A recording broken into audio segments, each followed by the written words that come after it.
Boa tarde, boa tarde. Hoje, 1º de novembro de 2022, sou o Geraldo.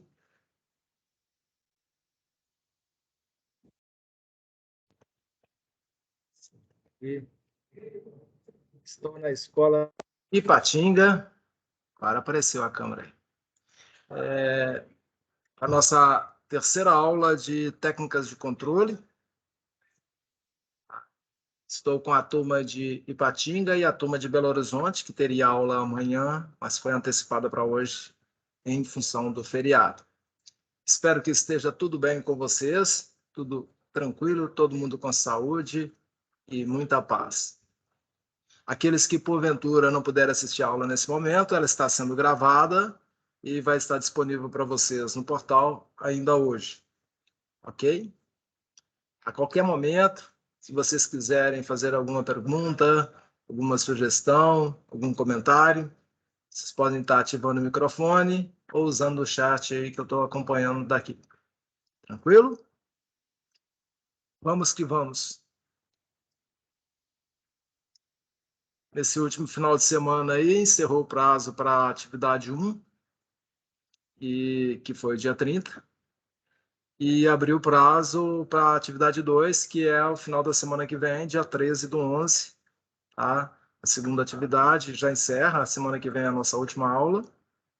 Essa atividade 2 vai valer 20 pontos, tá? São exercícios relacionados a técnicas de controle. Então, esses exercícios são em função do capítulo 8 do livro didático de técnicas de controle. Dá para vocês fazer tranquilo, tá? Em função das nossas aulas que a gente está trabalhando aqui. Tá? Então, quaisquer dúvidas que vocês tiverem sobre os exercícios, vocês podem mandar para mim via mensagem ou publicar no fórum, eu estou sempre olhando. Aí fica a critério de vocês. Ou pode perguntar também durante as aulas.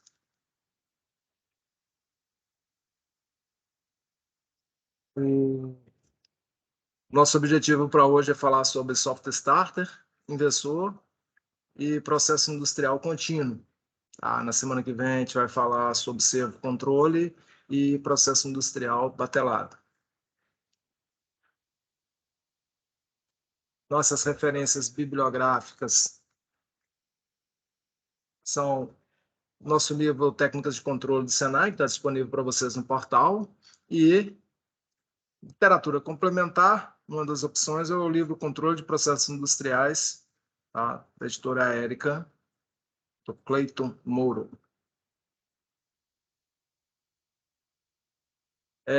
Controle, software starter e inversor. Tá? Abordaremos o funcionamento e as características das chaves eletrônicas. Essas duas chaves, software starter e inversor, são chaves eletrônicas. E veremos os principais parâmetros de configuração desses drives. Eles são também chamados de drive por ser um dispositivo único, tá, de uma estrutura. Eles são um drive de controle. Tá? Também a aplicação desses dispositivos em circuitos elétricos e as vantagens e desvantagens em comparação com as ligações de motores elétricos, que também é uma técnica de controle bastante utilizada, né? Essa ligação que eu te falei é a ligação por contator, né? Sai muito mais barato, só que o controle é o menor. A relação de controle, quanto mais complexo o controle, melhor o controle. Quanto mais simples o controle, tá? Vou dizer assim, pior vai ser o controle. Em algumas situações, o controle mais simples vai funcionar muito bem, em outras não. Então, é a relação custo-benefício que a gente vai tirar no final, que vai determinar o tipo de controle que a gente vai usar. Chave eletrônica software starter, partida suave, tá? O avanço da eletrônica permitiu a criação da chave de partida a estado sólido, né? Que consiste em um conjunto de pares de tiristores. Esses tiristores são os retificadores controlados de silício, denominados SCRs, ou combinação de tiristores barra-diodos, né? De SCR com diodo. Um de cada borne de potência do motor. Então, você tem um conjunto para cada fase. O ângulo de disparo de cada par de tiristores é controlado eletronicamente para aplicar uma tensão variável aos terminais do motor durante a aceleração e a desaceleração. Tá? A nível de evolução histórica, o que acontece? Recentemente, os inversores de software starter são recentes comparado com a evolução da eletroeletrônica, tá? Recentemente, eles ganharam o mundo como invenção da roda, tá? Mas na realidade eles já existiam antes, só não eram muito comercializados porque era muito caro, tá? E o processo e a construção, os aspectos construtivos deles é muito caro para montar e robusto, tá? Com o advento da ampla utilização do sistema computadorizado na eletrônica industrial, os microcontroladores, tá? Aí esses dispositivos ganharam uma roupagem nova, tá? Eles continuam complexos, só que toda a complexidade está na programação, não no circuito. Aí eles ficaram viáveis eletronicamente e financeiramente. Aí ganharam o mundo, tá? Já hoje é largamente utilizado.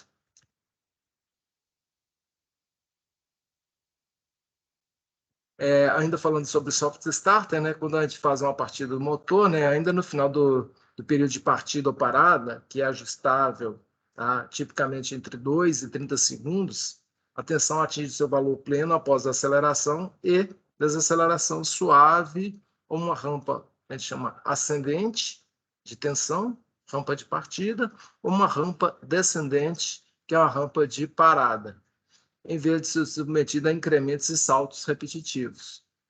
Com isso, conseguimos manter a corrente de partida, tá? Próxima da nominal e com suave variação. Tá?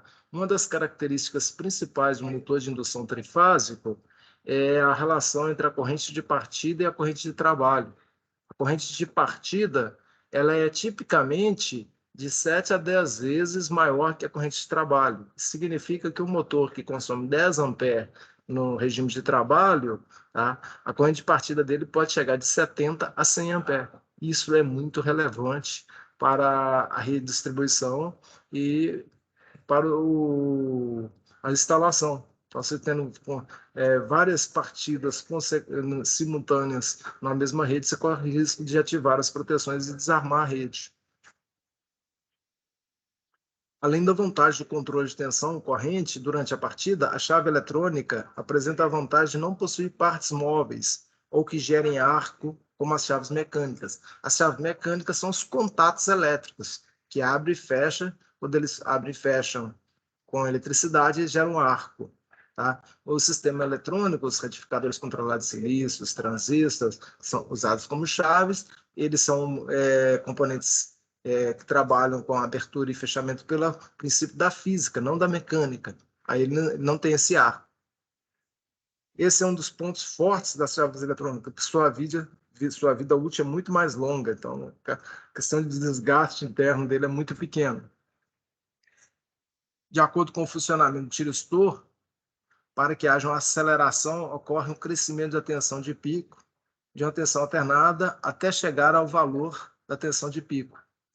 Já na desaceleração, ocorre a diminuição do valor da tensão de pico da tensão alternada até chegar a zero. A figura abaixo aí mostra os gráficos de variação de tensão em cada fase, controlando as fases de um motor trifásico. Então, esse aqui é o bloco de potência do inversor de frequência. Olha, isso aqui são para cada fase, dois SR em antiparalelo, um virado para um lado, outro para o outro.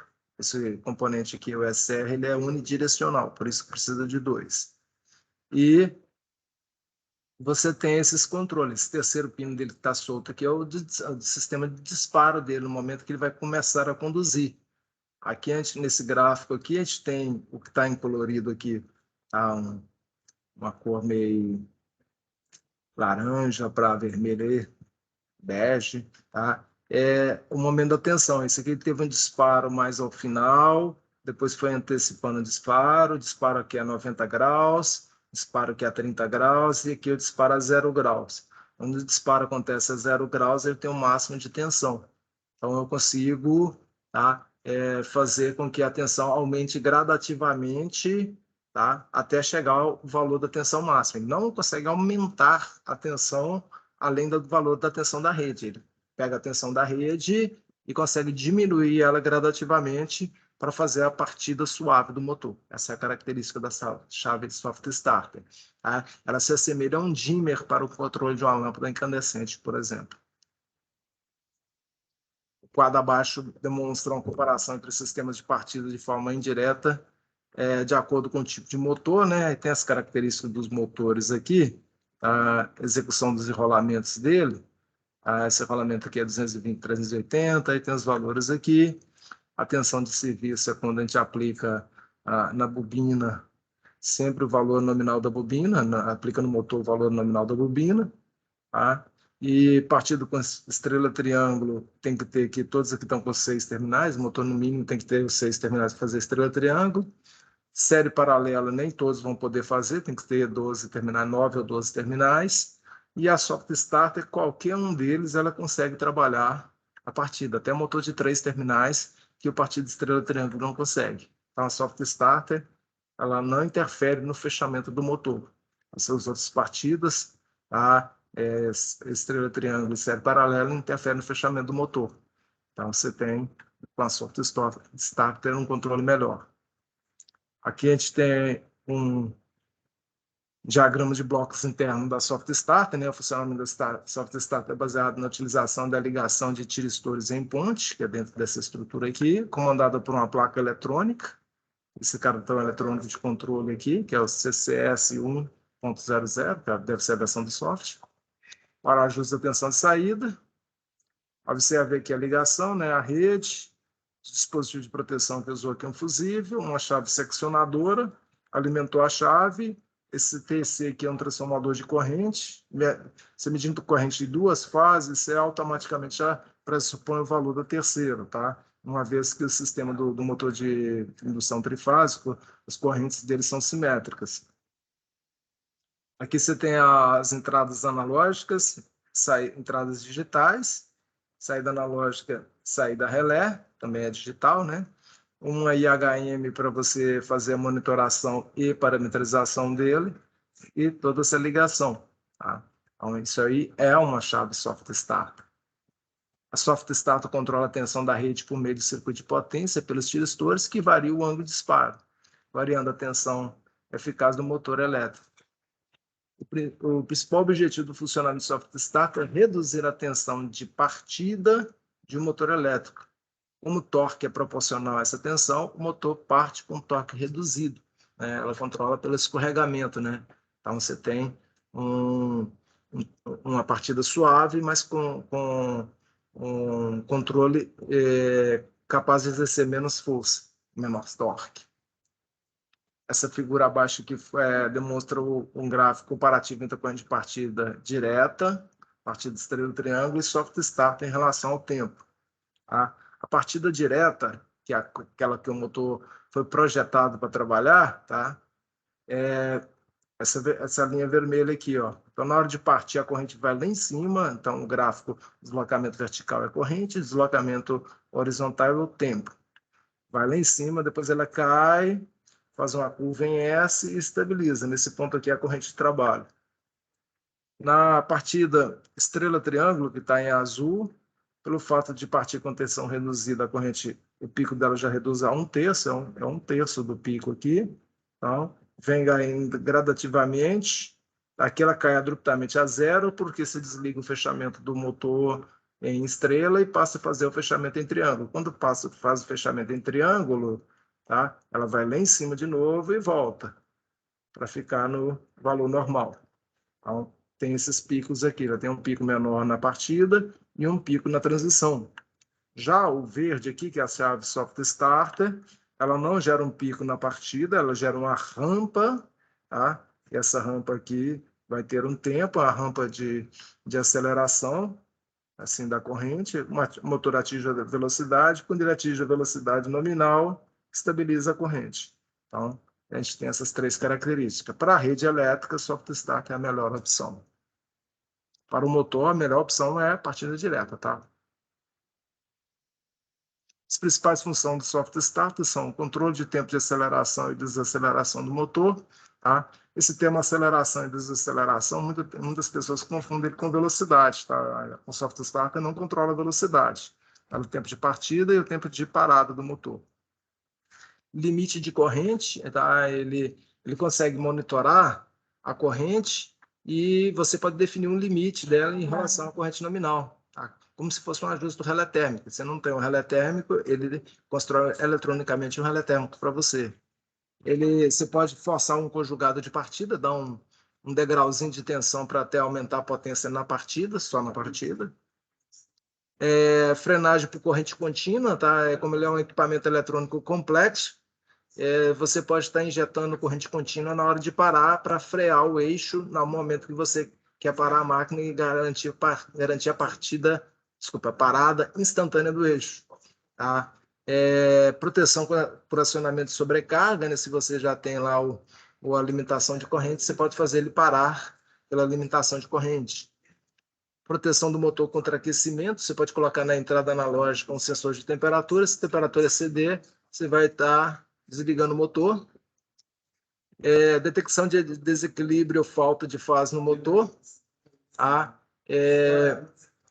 Como ele consegue monitorar as correntes em cada fase individualmente, ele consegue perceber uma falta de fase na chave e no motor, de forma a desarmar a chave de partida se houver esse desequilíbrio. E ele também, para algumas aplicações onde é necessário manter sempre o mesmo sentido de giro, não podendo a máquina rodar em sentido contrário, você tem a característica da sequência de fase. Se a sequência de fase tiver diferente do sentido horário, que é o principal sentido, ela não dá partida, ela dá um aviso de erro. Isso ajuda a proteger muito a questão mecânica da máquina. Forma de ligação da soft start, existem duas formas básicas de ligação, existem várias, tá? Mas as duas principais é uma ligação direta, o software é ligado diretamente, dependendo do tipo, pode ser ligado diretamente ou com auxílio de contatores, fusíveis e relé de sobrecorrente. A figura agora mostra um tipo de ligação, né? Observa aqui que esse aqui tem um contator, aí um relé de sobrecarga e um fusível. Colocou bastante coisa, hoje ninguém está colocando isso mais não, tá? A chave e o motor. Tá? Hoje, normalmente, dependendo do valor da corrente, se a corrente for baixa, é um disjuntor. Tá? E se a corrente for muito elevada, é fusível, porque o disjuntor para a corrente muito elevada é muito caro. Tá? O fusível é mais econômico. Então, é fusível e disjuntor que está colocando. Ligação com o contator paralelo, né, que a gente chama de contator bypass, é feita para reduzir as perdas no software quando o motor está em regime normal de trabalho. Essa ligação é vista na figura a seguir. Então, olha, observe que a sequência de fases aqui, ó, a gente tem um contator aqui. Tá? Para fazer o chaveamento dos SCR, você tem uma perda, a perda normalmente em torno de 3 volts por fase. Então, se essa perda de 3 volts vai fazer algum significado no funcionamento do motor, você pode ligar ele aqui, um contator em paralelo, depois que ele der a partida no motor aqui, ele reconhece que deu a partida, liga o contator e desabilita a chave. Isso é muito fácil de fazer. E outra forma de fazer isso também é a questão do paralelo, aqui é você usar a mesma chave para partir vários motores, um de cada vez. Isso também é um circuito eletrônico que dá para fazer. Alguns fabricantes, inclusive, já põem a sugestão de diagrama para a própria chave, no próprio manual da chave. Diagrama de ligação do soft starter, né? O soft starter possui um determinado número de entradas e saídas digitais e analógicas, isso vai depender do fabricante. A saída pode ser parametrizada para comando, controle e sinalização. As tensões de operação do sistema de comando dela pode ser 24 volts, 10, 220, dependendo do fabricante. Aqui a gente tem um exemplo aqui, ó, tá? Alimentação, ó, o sistema aqui, esse aqui usou um disjuntor motor com relé de subtensão. E aqui a gente tem os botões aqui, o sistema de acionamento dela. Vou acionar esse contator aqui com relé térmico, tá? Para acionar a chave. E os outros elementos ficaram em branco. E aqui interligou esses componentes, né? Específico de uma soft starter. Para cada soft starter, a gente tem que ler o manual para ver quais as configurações que a gente vai usar. Aqui a gente tem um diagrama de uma prática que a gente monta aqui na escola. Essa usa aqui a soft starter SSW04 da VEG. Então, aqui a gente usa um disjuntor motor para alimentação, motor, 3 sinalizadores aqui, um para indicar erro, um para indicar frenagem, outro para indicar funcionamento, e os botões aqui a gente configura com funções, várias funções para ele, um para ligar, outro para desligar, um posicionamento, entre outras coisas. Parametrização, né? Os parâmetros da software, eles se dividem em, em classes, né? A gente tem aqui, por exemplo, os parâmetros de leitura, são as variáveis que podem ser visualizadas no display, mas não podem ser alteradas pelo usuário, é só leitura mesmo. Aí, como exemplo, a gente tem a tensão de saída, a tensão que está na saída, que está sendo aplicada ao motor, a corrente que está sendo aplicada ao motor, o fator de potência, que a potência absorvida pela chave está gerando, a potência ativa, potência reativa, potência aparente. Tá? Parâmetros de regulação são os valores nominais de tensão e da corrente da chave, sequência de fase, tempo e nível de frenagem CC, pulso de tensão de partida, o pump control, que é o efeito de controle de bomba. Então, isso aí você vai configurar para fazer a regulação do funcionamento. E os parâmetros de configuração, que definem as características da chave e as funções a serem executadas, como qual a função da entrada, qual a função da saída, parâmetros de relé de saída, das entradas, e também o interesse de comunicação em rede. Aqui a gente tem os exemplos dessa chave SSW04, né? Aqui os parâmetros de regulação, corrente nominal. A corrente nominal ela já vem aqui conforme o modelo, né? O ajuste de fábrica. Tá? Aí tem vários parâmetros. Aqui os parâmetros de leitura, né? Versão do software da chave, indicação de corrente do motor em percentual da chave, indicação da corrente do motor em amperes, indicação da potência ativa fornecida à carga, tudo aí dá para ser indicado, só para você ler. Sobre software starter, alguma pergunta, alguma colocação? Falem comigo.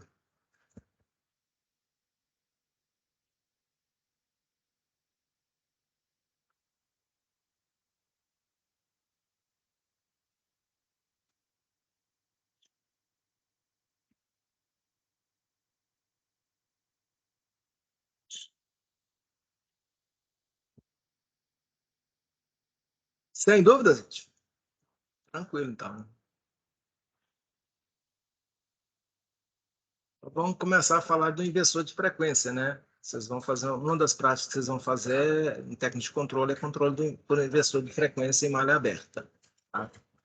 O inversor de frequência é um equipamento eletroeletrônico capaz de converter a tensão de entrada, da tensão alternada de entrada com frequência constante em tensão contínua, modulando a tensão e depois gerando em sua saída uma tensão novamente alternada. Tá? Trocando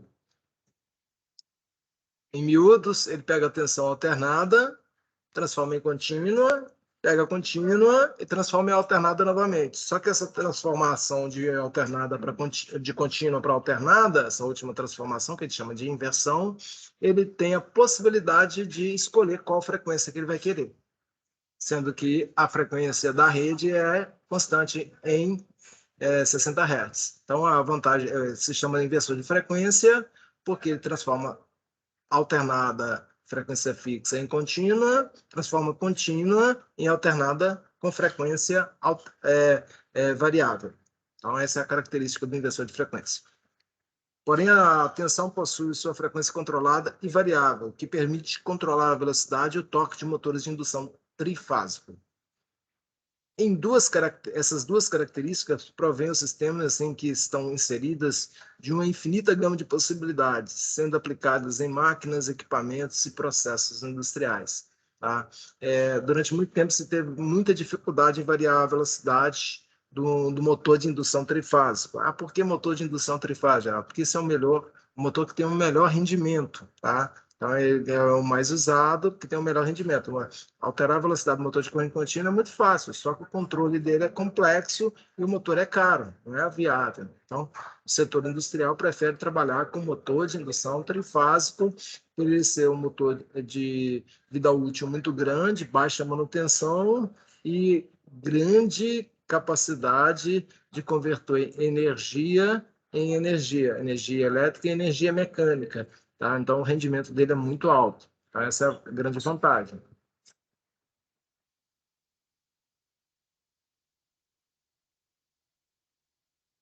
Os inversores de frequência, também conhecidos como conversor de frequência ou inversor CA, são equipamentos utilizados na indústria para controlar a velocidade e o torque de motores elétricos de indução trifásica. Aqui a gente tem uns exemplos aí, duas imagens, né, do CFW09, algumas escolas têm, aqui a gente tem dois desses, tá? A questão do tamanho dele tem a ver com a questão da potência em que ele vai estar trabalhando, tá? Potência maior, o inversor vai ser maior, porque o módulo de potência é maior, mas a nível de funcionamento todos é o mesmo. A unidade de controle dele, aqui a IHM que dá desse aqui, vai dar a mesma coisa desse aqui, a unidade de controle. Vai alterar somente a parte de potência. A nomenclatura mais popular utilizada é inversora de frequência. Porém, o inversor é um dos componentes internos do conversor de frequência, que é composto basicamente por 4 blocos, que são circuito de entrada, composto por diodos retificadores para converter a tensão alternada em contínua, circuito intermediário, que inclui um banco de capacitores eletrolíticos, e circuito de filtragem em alta frequência, suaviza as variações de tensão e gera na saída uma tensão fixa em CC. A retificação trifásica já gera um percentual bem grande de tensão com baixa variação, e depois ainda vem o filtro para garantir o mínimo de variação para dar mais estabilidade ao circuito eletrônico. Depois vem o circuito inversor, compreendido pelos transistores de IGBT, que é transistor bipolar de porta isolada, que chaveiam a tensão CC proveniente do circuito intermediário e geram a saída PWM. PWM significa modulação por largura de pulso, tá? Para a carga, aproximando a sua forma de onda a uma senoidal. Aqui a saída do inversor, ela é uma saída quadrada. Essa saída quadrada é um dos princípios da característica do magnetismo, né? Para mim ter relação entre indução, né? Para não ter uma indução eletromagnética, eu tenho que ter variação de fluxo. Para não ter variação de fluxo, eu tenho que ter variação de corrente. Tá? Uma tensão contínua, ela gera um campo magnético, mas se eu não tiver variação de fluxo, eu não tenho indução em outra bobina. Então, ele precisa dessa indução. Ciclo de controle, onde são formados os disparos dos pulsos que acionam os IGBTs e geram as formas de onda necessárias para o controle de velocidade e torque dos motores, além de armazenar a parametrização do inversor de frequência. É ali que é o sistema microprocessado que vai gerenciar tudo, o circuito de controle, das entradas, das saídas e a questão das parametrizações, que a gente vai falar daqui a pouco. Sistemas anteriores ao inversor não possibilitam grande grau de precisão ao ajuste de velocidade e torque, impedindo que as indústrias empregassem processos produtivos eficazes de qualidade, né? Então, antes de se usar o inversor de frequência, tinha muita dificuldade em fazer variação de velocidade.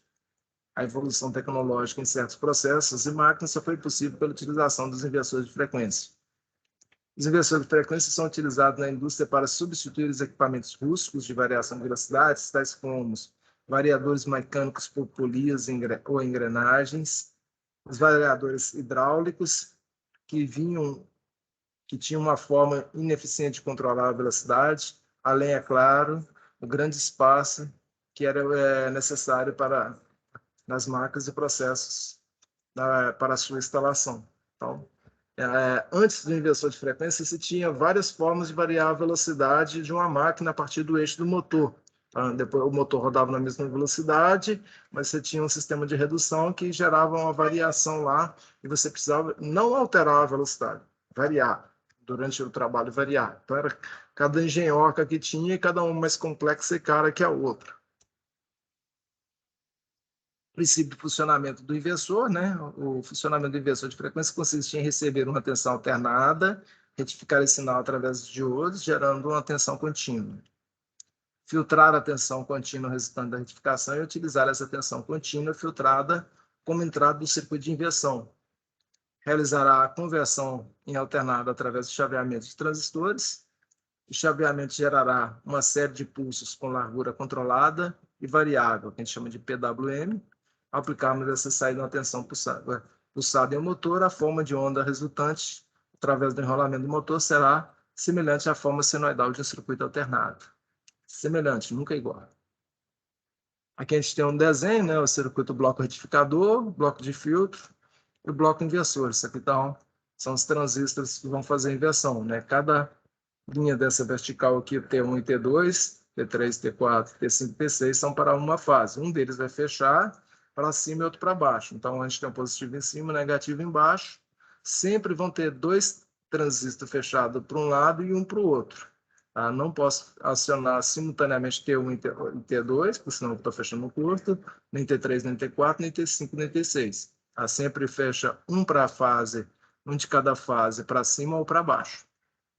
Podemos notar que a rede CA é retificada logo na entrada, através de um capacitor de filtro, forma o seu barramento de tensão contínua, e o circuito intermediário. A tensão CC pode chegar a 380 volts para as redes trifásico 320 e 660 para redes 380. A alimentação alimenta 6 IGBTs que vão fazer a inversão. Os IGBTs são chaveados 3 a 3, formando uma tensão alternada na saída, U, V e W, defasado de 120 graus elétricos. Exatamente como a rede. A única diferença é que, ao invés de uma senoide, temos uma forma de onda quadrada. Portanto, o motor elétrico CA alimentado por inversor tem em seus terminais uma onda quadrada de tensão. Tá? Só que essa quadrada ela é modulada em PWM. Se fosse quadrada pura, ia gerar muito aquecimento, principalmente embaixo da rotação. Dúvidas até aí? Não? Tá. Seguindo. O circuito que comanda os GBTs é o elemento responsável pela geração dos pulsos de controle dos transistores de potência. Tá? Atuando sobre a tensão, a taxa de variação do chaveamento dos transistores, controlando a tensão e a frequência de sinal gerado. Isso permite ao conversor até ultrapassar a frequência da rede. O método de modulação PWM, tá, fornece ao motor uma corrente senoidal a partir de chaveamentos na faixa de 2 kHz. Suponhamos que essa frequência aqui, colorida aqui do vermelho aqui, ó, seja 60 Hz. Tá? Dentro do ciclo positivo dela, eu tenho vários chaveamentos aqui, ó, tá? Então, esses chaveamentos aqui, tá? Quanto menor o valor da tensão comparado aqui, menor a duração do pulso. Ok? À medida que ele vai aumentando, o pulso vai ficando mais largo. Quando chegar no pico, ele está maior, depois ele vai diminuindo novamente. Por isso que é a modulação por largura de pulso. A largura do pulso é que vai determinar o nível de chaveamento. Então, aqui, se olhar desse primeiro aqui, ó, aqui tem tensão, aqui não tem. Em geral, numa tensão média, vai dar a ideia que tem essa tensão média aqui. E assim por diante. Então, vai gerando várias médias de tensão. E quando ele estiver cá no pico aqui, está muito próximo do pico, ele já tem aqui quase uma linha contínua pura. Então, essa é a forma da geração da PWM. O que o motor vai receber é toda essa linha preta aqui, esse trem de pulsos aqui, hora positivo, hora negativo, isso por fase. Escolha do inversor. Para a escolha do tipo de acionamento, é muito importante analisar o trabalho que será realizado pelo motor, buscando identificar informações sobre a necessidade de maior controle de velocidade e torque nas atividades que serão realizadas pelo sistema. A seguir, apresentamos algumas atividades que necessitam de maior controle de velocidade e torque, que são movimentação de esteiras, controle de dosagem e alimentação de matéria-prima, variação e controle de vazão ou fluxo de sólidos, líquidos e gases, elevação e movimentação de objetos com pontos rolantes, controle de pressão em uma linha de processo, ou mesmo controle de nível em tanques, reservatórios e vasos. Aí nessa última situação vai ser controlando uma bomba hidráulica, né? Okay? Nessas atividades, a utilização de inversores de frequência espaçonave dos motores é uma excelente escolha, pois permite atuar sobre os motores e fazer com que eles trabalhem em infinitas faixas de velocidade, baixa, média, alta, possibilitando a sua atuação no atendimento aos pontos de ajuste desejados em cada processo, determinado por cada fabricante do equipamento, tá? Aqui a gente tem dois fabricantes aqui, WEG de um lado e Siemens do outro. São imagens dos inversores. Trazemos um exemplo simples da aplicação dos inversores de frequência, onde a atuação em cima de velocidade alcança o objetivo de controle de pressão. Tá? Então, se você tem numa bomba uma maior velocidade, mantendo a mesma restrição, você aumenta a pressão. Se diminui a velocidade, você diminui a pressão. Com isso, é possível fazer analogias com diversos outros controles e sofisticá-los. Transporte de materiais sob a esteira, existe a possibilidade de controlar a velocidade da estrela, mas também de controlar o torque, para que, mesmo em baixas velocidades, ainda seja possível girar o motor e prover o sistema da força necessária para movimentá-lo. Tá? Então, eu preciso ter torque em baixa velocidade. É um tipo de controle que a gente tem para o inversor. Esses controles de dosagem é possível controlar a aceleração, a velocidade de trabalho e a desaceleração para dosar a quantidade exata de material desejado, seja a partir da medição do peso ou fluxo de matéria, até mesmo conhecendo quanto cada rotação do motor empurra de material. Isso é um princípio, por exemplo, da bomba de posto de gasolina, né? A quantidade de voltas que uma determinada peça dá, que ela é produzida pelo motor, tá? Vai determinar a quantidade de fluido que foi envasado, que passou. Então, você tem os medidores pela velocidade. Não confunda soft starter com inversor. Enquanto o inversor é projetado para controlar a velocidade e o torque de um motor ao longo de seu funcionamento, na partida, no trabalho e na parada, soft starter é capaz de controlar sua partida e frenagem, partida e parada, partida e parada. E mesmo assim a gente não controla a velocidade, controla a tensão de partida e a tensão de parada, tá? Uma rampa de partida e uma rampa de parada, sem definir velocidade. No inversor de frequência, a gente define velocidade. A soft start a gente faz pelo escorregamento do motor.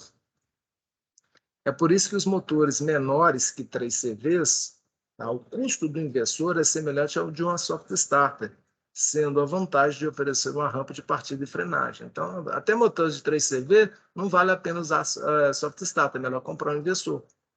Ele vai ter uma função melhor. Para motores maiores que 3 CVs, o inversor tem um custo maior do que a soft starter, aí tem que verificar o que vai fazer. A instalação de um inversor de frequência a um contator, papel que exerce após a rotação nominal do motor. Tá? Então, dá para você fazer isso aí. Controle do inversor de frequência. Existem dois tipos de controle de inversor de frequência disponíveis no mercado, que a gente chama de escalar e vetorial.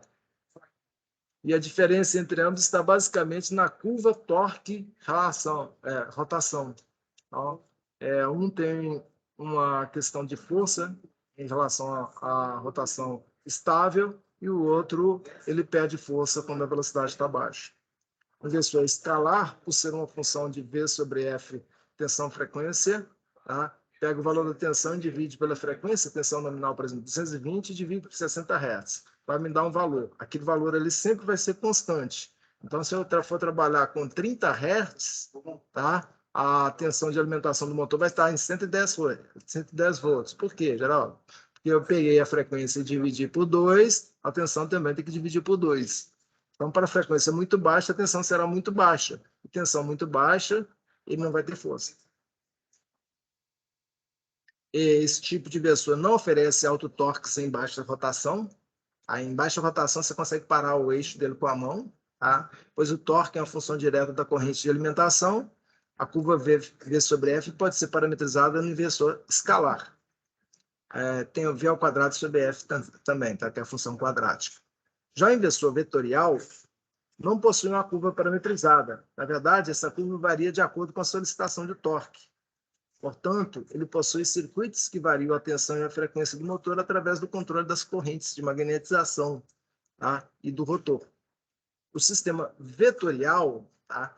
Ele mantém, a gente fala, né, I sobre F constante.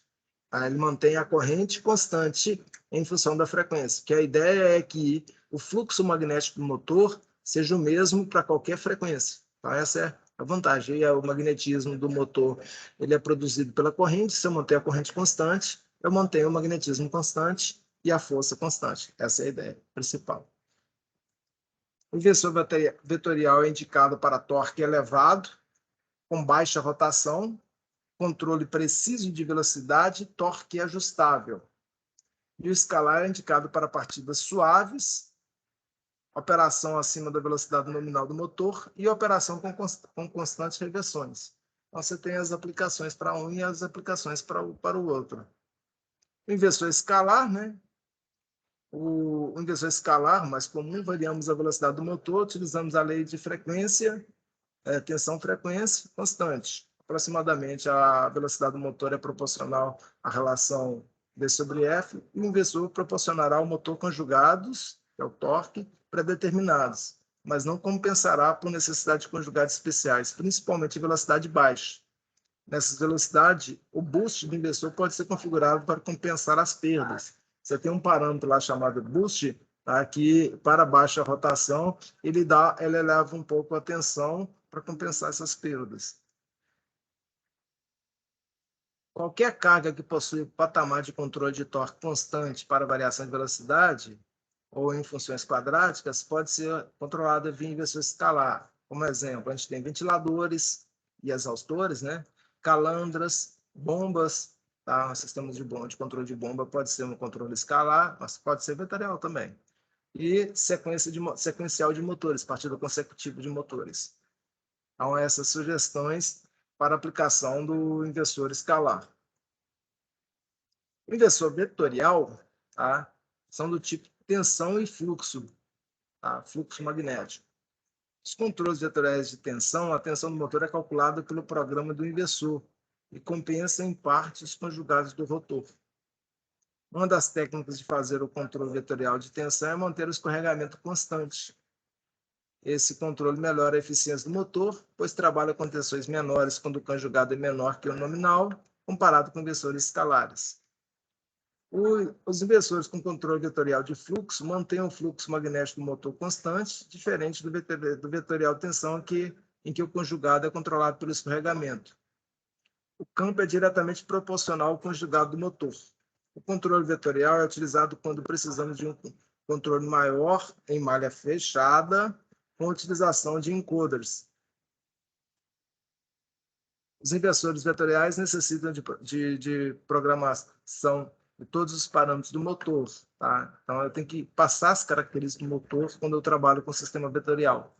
São exemplos vetoriais: resistência elétrica, impedâncias, correntes nominais do motor e do estator. Para facilitar esse setup, esse ajuste do motor, alguns inversores dispõem os sistemas de ajuste automático, também conhecido como autotuning, não sendo necessária a pesquisa dos dados sobre o motor.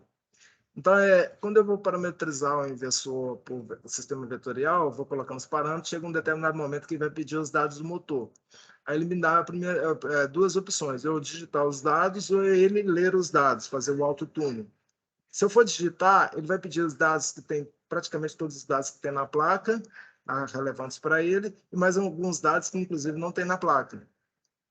O autotune, eu não preciso digitar nada. Ele vai lá, tem que estar conectado ao inversor, ele vai lá e aplica o potencial no motor e lê os dados todinho. Tá? Então, é uma tecnologia bem avançada. E ele lê e armazena esses dados do motor. Então, o autotune é a melhor solução. Mesmo que você tenha todos os dados do motor, ele lendo, ele vai ter a característica melhor. A principal diferença entre os inversores escalar e vetoriais deve ser a capacidade dos inversores vetoriais de impor o torque necessário ao motor de forma precisa e rápida, permitindo uma elevada velocidade de resposta dinâmica e variações bruscas de carga. Então, ele está rodando, você pôs um peso nele, a tendência é a velocidade cair, ele vai lá e recupera de uma vez, dá mais torque. Ele consegue fazer isso. Os inversores escalares apresentam resposta bem mais lenta, demorando mais para reagir a qualquer alteração da velocidade ocorrida ou solicitada. A maior parte dos inversores existentes hoje no mercado, através da setagem de simples parâmetros, tá, conseguimos um elemento escalar ou vetorial com ou sem realimentação. Então, os primeiros investidores que vinham só escalar. Depois eles criaram a tecnologia vetorial, aí você tinha investidor só vetorial, só escalar. Depois massificou tudo, e hoje a gente tem, na grande maioria dos investidores, essas duas opções. Eu escolho se eu quero trabalhar ele com o escalar simples, V sobre F, escalar quadrado, que é o V ao quadrado sobre F, ou o vetorial, sistema vetorial. Eu consigo eu tenho essas escolhas do processo de controle interno dele como parâmetro.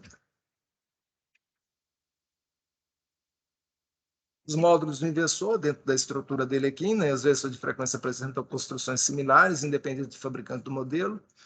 Basicamente, os inversores são constituídos por dois módulos, o módulo de potência e o módulo de controle. Esse aqui é o módulo de potência, a figura aqui. O módulo de potência é geralmente construído por uma fonte retificadora, está aqui. É um barramento CC, está aqui, com filtro. Esses dois caras aqui, esse aqui é um filtro indutivo, esse é um filtro capacitivo.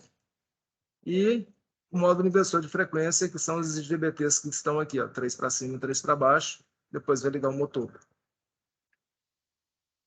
O módulo de controle é composto basicamente pela CPU, que é a estrutura aí, com blocos de interface digital e blocos de interface analógica, por interface de comunicação, que pode ser uma RS-232, RS-485, serial. Tem alguns hoje que são USB, já tem alguns que são por rede, né, TCP/IP.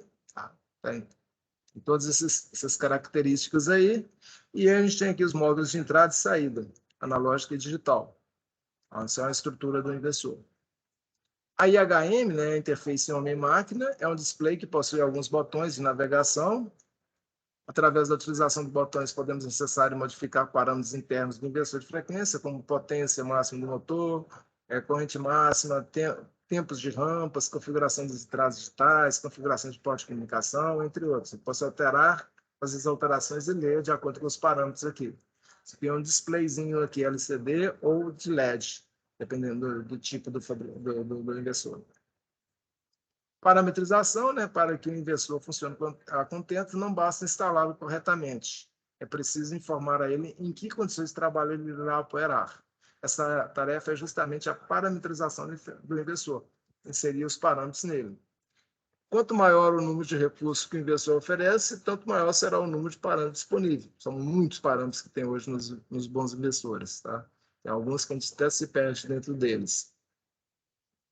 As funções de um inversor de frequência são executadas de acordo com os parâmetros pré-definidos alocados na CPU. Então, para facilitar essa interação com a gente, o fabricante já cria umas operações padrão e deixa alguns valores lá como parâmetros. Aí no manual já põe lá como parâmetro de fábrica. Alguns fabricantes ele define que tem as opções de fábrica, várias opções de fábrica, você escolhe uma delas para facilitar os processos, você tem que interferir menos nos parâmetros, ou seja, fica mais fácil a parametrização. Os parâmetros agrupados de acordo com suas características e particularidades, conforme apresentados a seguir, né? É muito parecido com a soft status, só que o inversor tem mais classes, né? Os parâmetros de leituras, variáveis que podem ser visualizados no display, mas não podem ser alterados pelo usuário, como, por exemplo, tensão, saída, corrente de saída, tensão de barramento, potência, etc. Parâmetros de regulação são os valores ajustados a ser utilizados, as funções do inversor de frequência, como, por exemplo, frequência mínima, frequência máxima. Eu posso determinar, por exemplo, que eu posso trabalhar com frequência de 0 a 100 Hz, dependendo de alguns inversores. Tem alguns que é de 0 a 1000, mas eu posso limitar de 30 a 60. Aí eu tenho a minha velocidade mínima e a minha velocidade máxima da máquina. Tempo de aceleração e tempo de desaceleração, frequência de posicionamento de máquina, de ferramenta. Parâmetros de configuração define as características do inversor de saída, as funções a serem executadas, como entradas e saídas, como, por exemplo, parâmetros de select de saída, as entradas analógicas digitais no inversor de frequência. O que vai ser? A DI1 vai ser para quê? Para ligar, para desligar, entre outras. Os parâmetros do motor indicam as características nominais do motor, como, por exemplo, corrente, tensão e rendimento. Mesmo no inversor escalar, a gente tem que usar as características do motor. O vetorial ele consegue ler, mas escalar precisa ser digitado. Os parâmetros especiais, alguns modelos de inversor disponibilizam a função de controle PID, que pode ser usada para fazer o controle de um processo em malha fechada. Por meio desses parâmetros, pode-se, por exemplo, definir os ganhos do controlador, bem como o tipo de ação, direto ou reversa. Você tem essas características. Aqui a gente tem como exemplo, né, a parametrização do inversor de frequência FW9, uma prática que a gente faz aqui na escola. As conexões elétricas de comando, né? D1 ligar em S2, D2 ligar em S3, são os botões. Demais entradas digitais sem conexão. Entrada analógica I1 ligar no centro do potenciômetro, vai ser variar a velocidade por um potenciômetro. Aí a gente coloca lá para consultar o parâmetro P00 para iniciar a operação. Esse P00, se é um inversor da VEG, toda a família da VEG, ele tem a senha para poder alterar parâmetros. Tá? O parâmetro P00, você tem que digitar a senha de alteração. E essa senha de alteração que vem do fabricante é a senha 5. Você pode alterar ela. A gente não altera não para não se perder. Vai de 1 a 9, de 000 a 999. Você digita o número 5, então, quando você digitou a senha, você pode fazer a alteração dos parâmetros. E outra observação, que antes de iniciar a parametrização, faça o parâmetro P204 igual a 5.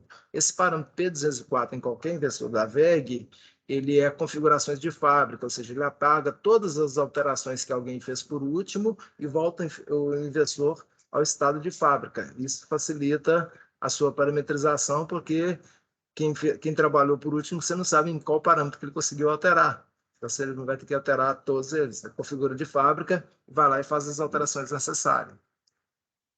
Aqui a gente tem uma planilha que a gente faz aqui de alteração, né? Por exemplo, o P100, tempo de aceleração, foi colocado 3 segundos, P101, 2 segundos, tempo de desaceleração. O P104 é o tipo de rampa de aceleração, essa vai ser uma rampa em S, né?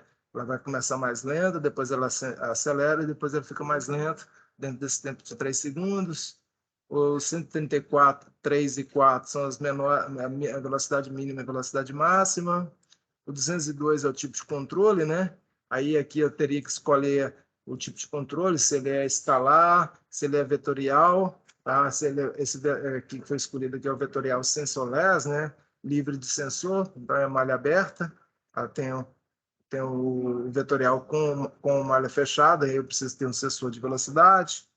Os dados do motor aqui, tá? Dados do motor vai ser inseridos depois que eu colocar aquele vetorial aqui. Depois os parâmetros de regulação aqui, né? Seleção do local vai ser remoto, ou seja, vai ser pelas entradas.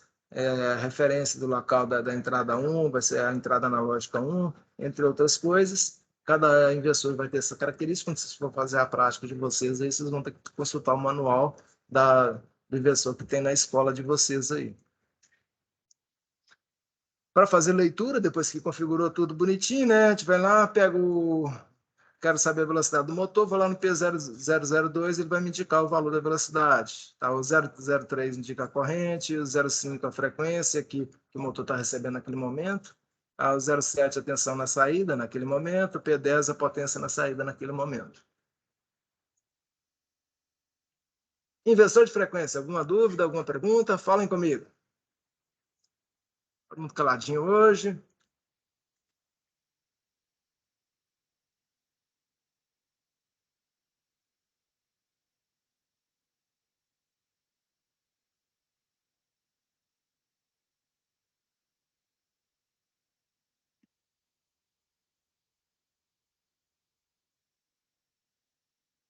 Sem perguntas? Então vamos. Processos industriais. Hoje a gente vai falar um pouquinho sobre o processo contínuo e semana que vem a gente fala sobre o processo batelado. Tá? Processos industriais. Qualquer operação, série de operações que produz o resultado final desejado é considerado um processo. Do ponto de vista de produção, o processo é geralmente tomado como um lugar onde os materiais e a energia se juntam para fazer um produto desejado. Do ponto de vista do controle, o processo é identificado como sendo uma ou mais variáveis associadas a ele e que são importantes o suficiente para que seus valores sejam conhecidos e controlados pelo processo. Geralmente, o processo consiste na modificação de matérias-primas colocadas na sua entrada, nos produtos finais obtidos na sua saída, através do suprimento de energia durante um determinado período de tempo. O processo pode envolver uma operação mecânica, um circuito elétrico, uma reação química ou uma combinação desses eventos. Poderão ser considerados como processo uma simples malha de controle, bem como um sistema complexo de controle com um computador digital. Como exemplo, temos a nossa planta de produtos lácteos, lá do simulador lá, que pode ser considerada na sua totalidade como um processo. Porém, essa planta pode ser tomada como dois processos distintos, um de controle de leite e o outro de controle de água. Dentro do processo de controle de leite, temos as malhas de vazão e nível do produto. Já no controle de água, temos as malhas de processo de vazão, nível e temperatura, sendo que ambas possuem indiretamente malha de processo de pressão. Como vimos, temos várias malhas de controle dentro de cada processo que formam um processo menor. Esses processos maiores formam uma grande planta industrial. Tem diversos processos. Esses processos são classificados em função da operação envolvida e do tempo necessário para cada operação, podendo ser classificado em processo contínuo e processo batelada ou processo discreto, como a gente fala. A maioria das indústrias petroquímicas e indústrias siderúrgicas possui processos contínuos. As paradas totais dos processos se realizam em intervalos de 1 ano ou mais. Então, você começa a produzir, por exemplo, estou aqui no setor da siderurgia, né? A entrada de produção do ferro gusa no alto forno, né? Tá? Você sempre está pondo o produto lá dentro, sempre você não vai estar interrompendo o processo. Então, ele é um processo contínuo. O processo contínuo pode levar vários dias para entrar em regime estável e permanente de produção. Um exemplo é em vaso de garrafas. Esse processo é contínuo e uniforme, produzindo uma grande quantidade de produtos em um curto espaço de tempo. Tá? Aqui você vai ter várias operações até esses produtos serem envasados, serem colocados dentro da embalagem. Tá? Até a gente poder pegar lá no início do processo, entrar uma garrafa, para uma garrafa ser encaixotada aqui, aí você vai ter um tempo maior. Aqui é a estabilização do processo. Processo contínuo, né, pode ser descrito como um processo em que a matéria-prima entra de um lado do sistema e o produto final sai do outro lado continuamente. Nessa aplicação, o termo continuamente significa um período de tempo relativamente longo, medido em horas, em dias e até meses, dependendo do processo. Todo processo possui o fluxo de material de energia ou de ambos. O fluxo de material de energia é manipulado sob o comando do controlador, cujo objetivo é manter a variação do processo em um valor desejado. Esse valor é chamado de ponto de ajuste. Um exemplo de processo contínuo simples é um líquido de um tanque, conforme a figura abaixo aqui. Esse controle do nível do tanque aqui é um processo contínuo, sempre está sendo controlado aqui. A entrada do tanque é livre, então sempre está entrando produto, e sua saída é manipulada por um controlador de nível, de modo que o nível sempre seja igual a um determinado valor. Ele pode assumir qualquer valor entre vazio, que é o 0%, e totalmente cheio, 100%. Em determinado momento, ele pode valer 65, que é o exemplo aqui, e em outro ele pode valer 34, que é esse exemplo aqui. O principal controle automático do processo contínuo se baseia no algoritmo que combina 3 ações clássicas: ação proporcional, integral e derivativa. E por isso é também chamado de controle PID, que a gente já viu antes, né? Então, o processo contínuo trabalha muito com o sistema PID. Vamos rever o estudo sobre esse complexo tipo de controle. O controle PID foi estudado nos livros dos módulos anteriores, seja na implementação de dispositivos e equipamentos, na instrumentação e controle, e também nos controles utilizados em sistemas lógicos programáveis. Não é para menos, pois esse tipo de controle é um dos mais precisos dessa forma, muito utilizados na automação industrial. Então, se eu preciso ter um controle mais estável, tá? Ele vai ser um controle PID. Aqui a gente tem um exemplo de uma equação de controle PID, né? O MV é a saída do controlador, que dependendo do que vai ser, em miliampere, volts, PSI. O M0 é a saída do modo manual do controlador. Aí você tem aqui o KC é o ganho proporcional, o E é o erro, tá? O TI é o tempo de integral, o E continua sendo erro, aí faz a integral da derivada do tempo, mais o KC novamente, o erro, o tempo de integral, tá? O derivada vezes o erro e a derivada vezes o tempo. Então, toda essa integral, essa função aqui que a gente não precisa fazer, o controlador faz ela para a gente, é uma função matemática complexa, muito complexa, tá? A gente só precisa trabalhar com os parâmetros de KC, TI e TD. São as nossas variáveis aqui, o resto entra lá. O erro vai entrar para ele, e a gente precisa fornecer para ele o KC, o TI e o TD. Ação derivativa também é chamada de controle antecipativo. A atuação inicia assim que surge o distúrbio, pois, em caso contrário, o tempo de recuperação seria demasiado grande. Aqui a gente tem um diagrama de blocos no controle PID, em malha fechada. Observe aqui, ó, no somador aqui, a gente tem, desse lado aqui entra o set point, do lado de cá vem o retorno, que é o sensor lá da saída, e a relação entre eles, né, vai gerar o erro. Esse erro aqui, ele vai entrar para a parte proporcional, vai multiplicado aqui o erro vezes constante proporcional, para vir para cá, que todos eles somam. Tá?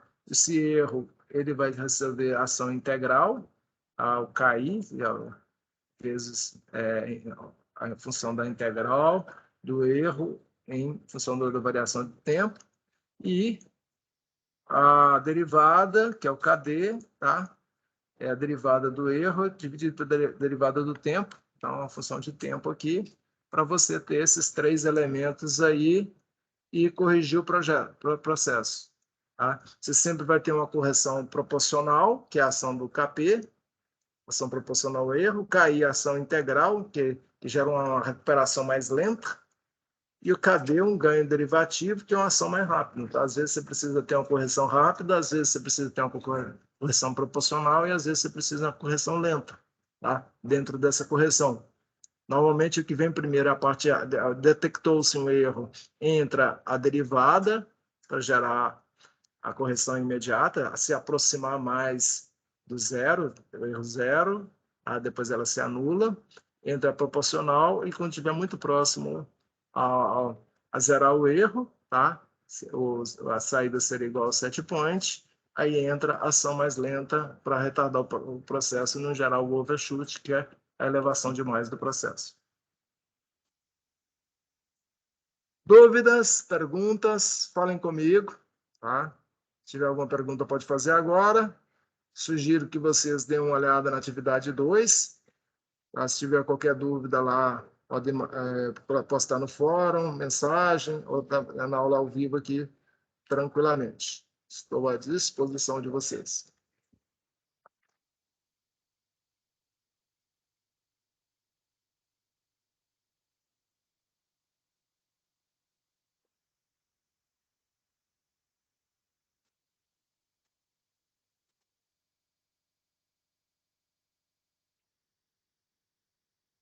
Valeu, Matheus. Obrigado pelo retorno.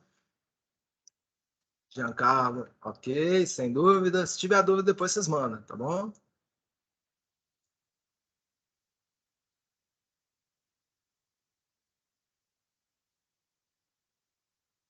Aí.